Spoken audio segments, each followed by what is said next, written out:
ensinam para as crianças que eles saíram do Egito, eles não dizem assim: Deus tirou o povo do Egito. Não é assim que eles dizem. Eles dizem assim: o grande Deus, com a sua mão maravilhosa, nos tirou do Egito. Vocês estão entendendo a diferença? Porque quando você ensina a criança que Deus, o Deus das crianças hoje não é o mesmo Deus às vezes que nós temos, né? O Deus que nós acreditamos e oramos. Mas ele disse: o grande Deus tirou a gente do Egito com a mão maravilhosa. Ou seja, Ele não é só Deus, Ele é grande Deus. E além de ser grande Deus, tem mão maravilhosa. Quem acredita nisso diz amém. Amém. Diz aleluia. Amém. Essa é a igreja do Senhor.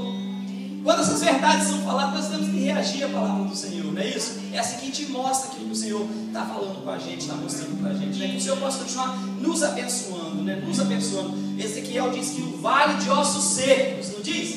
O vale de ossos secos, pode esses ossos novamente ter vida? E a verdade, irmãos, é que Deus libertou o povo de Israel 3 vezes, não é assim? Libertou eles do cativeiro de onde? Do Egito. Libertou eles do cativeiro de onde? Da Babilônia. E libertou eles finalmente agora do cativeiro de quem? Dos romanos. E Israel voltou a ser um país. Israel voltou a ser uma nação. Podem os ossos se tornarem novamente alguma coisa? Se tornar. Fica de olho, irmão, no que está acontecendo em Israel. Fica de olho, porque o Senhor está voltando. Amém? Amém. Glória a Deus. Amém, glória a Deus por isso. Amém, glória a Deus por isso. O livro de 1 Coríntios, no capítulo 11, ele diz pra gente que Paulo, né, ele conversando com a igreja, falando com a igreja sobre a celebração da ceia do Senhor. E a celebração da ceia do Senhor, como nós fazemos aqui, não é como Jesus fez. Porque Jesus era o quê? Ele era judeu, não era judeu? Então ele agiu como um judeu. Ele celebrou a Páscoa como os judeus celebravam, né? Com toda aquela história, né? O osso do cordeiro, não é isso? Aquela mistura da maçã com os notes, não é isso? Aquele bílaro um pouquinho que eles têm, pasto. Então eles comemoravam tudo aquilo, lembrando que Jesus tinha o quê? Que o Senhor nosso Deus tinha liberto eles do cativeiro do Egito.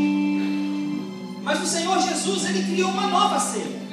Ele instituiu para a gente uma ceia diferente da ceia dos judeus. E Ele disse: vocês vão fazer isso todas as vezes que vocês fizerem em memória de mim. Você me entende o que eu estou falando?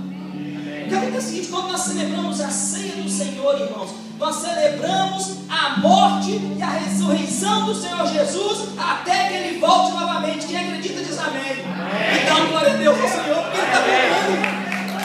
Ele está voltando. Quando a gente celebra a ceia do Senhor, celebra a ceia do Senhor no domingo, no primeiro domingo do mês, que nós fazemos, né? Não é porque a gente está simplesmente fazendo um ritual. O que a gente está falando é o seguinte: olha, o Senhor Jesus morreu, mas Ele ressuscitou e Ele vai voltar e eu vou morar com Ele no céu. É isso que a gente faz.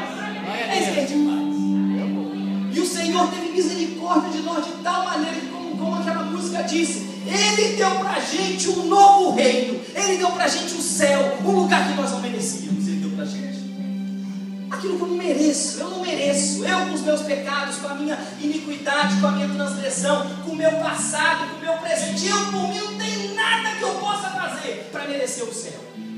Mas o céu foi o Senhor Jesus Cristo que me deu, através da morte dele na cruz do Calvário. Ele diz: celebre a minha morte, mas celebre também a minha ressurreição. Porque como eu ressurgi, como eu saí dos mortos, você também um dia vai ser dado a você um corpo novo. E você vai viver com Jesus eternamente no céu, glorificando e louvando o nome do Senhor. E aí Paulo diz o seguinte: porque eu, no versículo 23 em diante, né? Porque eu recebi, do capítulo 11 de 1 Coríntios, porque eu recebi do Senhor o que também nos entreguei, que o Senhor Jesus, na noite em que Ele foi traído, Ele tomou o pão e, havendo dado graças, o partiu e disse: isto é o meu corpo, que é por vós, façam isso em memória de mim. E semelhantemente também, depois de comer o pão, de cear o pão, Ele tomou o cálice, dizendo: este cálice é o pacto do meu sangue. Fazem isso todas as vezes que beberdes, em memória de mim. Ele diz: porque todas as vezes que vocês comerdes esse pão, ou beberdes deste cálice, estareis anunciando a morte do Senhor Jesus, até que Ele venha. De modo que qualquer que comer do pão, ou beber do cálice do Senhor indignamente, será culpado do corpo e do sangue do Senhor Jesus. preocupado do corpo e do sangue. É como se Jesus estivesse sendo crucificado e você estivesse gritando: crucifica-o, crucifica-o, crucifica. Quando você faz isso dignamente. E aí ele diz: examine-se, pois, o homem a si mesmo, e assim coma do pão e beba do cálice, porque quem come e bebe para a sua própria condenação, se não discernir o corpo do Senhor. Se não discernir o corpo do Senhor. Irmãos, o pão que nós vamos comer, na verdade, é o matzo, né? Eu não tenho um matzo aqui comigo para mostrar, mas eu falo para os irmãos: o matzo é esse pão que não tem fermento, né? E a razão dele não ter fermento, né? A gente diz que o fermento é o que? É o substituto do pecado. Então o fermento é como se fosse o pecado em nossas vidas. Mas os judeus ali naquela época, eles estavam fugindo, né, do povo do Egito.